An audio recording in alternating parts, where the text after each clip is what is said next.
গত আগস্টে স্মরণকালের ভয়াবহ বন্যায় ফেনীতে ক্ষয়ক্ষতির পরিমাণ গিয়ে ঠেকেছে প্রায় ২৫০০ কোটি টাকা। ভয়াবহ বন্যায় মন্দির, মসজিদ, মাদ্রাসা, শিক্ষা প্রতিষ্ঠান, ঘরবাড়িসহ অসংখ্য স্থাপনা ক্ষতিগ্রস্ত হয়েছে।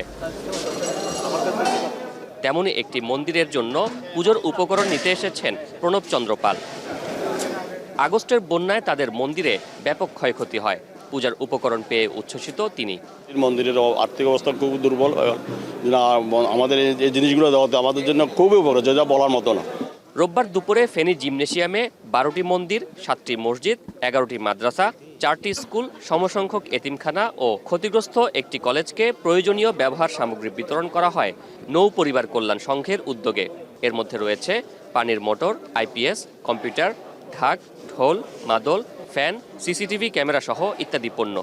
ম্যাট্রেস যেগুলো আমাদের ছাত্রদের শোয়ার বেড 15টি দেওয়া হয়েছে, এর সাথে 15টি বালিশ। আমাদেরকে 5টা ওয়াটার ফিল্টার দিয়েছি।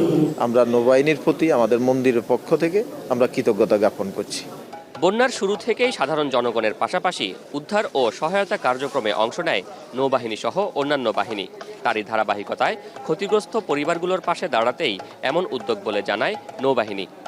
প্রতিষ্ঠানগুলোর সংস্কার কার্যক্রমের অংশ হিসাবে এই প্রতিষ্ঠানটি অর্থাৎ বাংলাদেশ নৌবাহিনী পরিবার কল্যাণ সংঘ যেটি রয়েছে সেটি এই সেবামূলক কার্যক্রমটি পরিচালনা করল।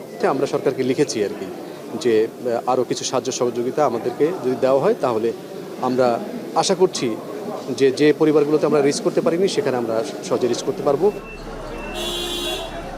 স্মরণকালের এই ভয়াবহ বন্যায় ২৯ জনের প্রাণহানি হয়েছে। শোয়েব রহমান, এখন, ফেনী।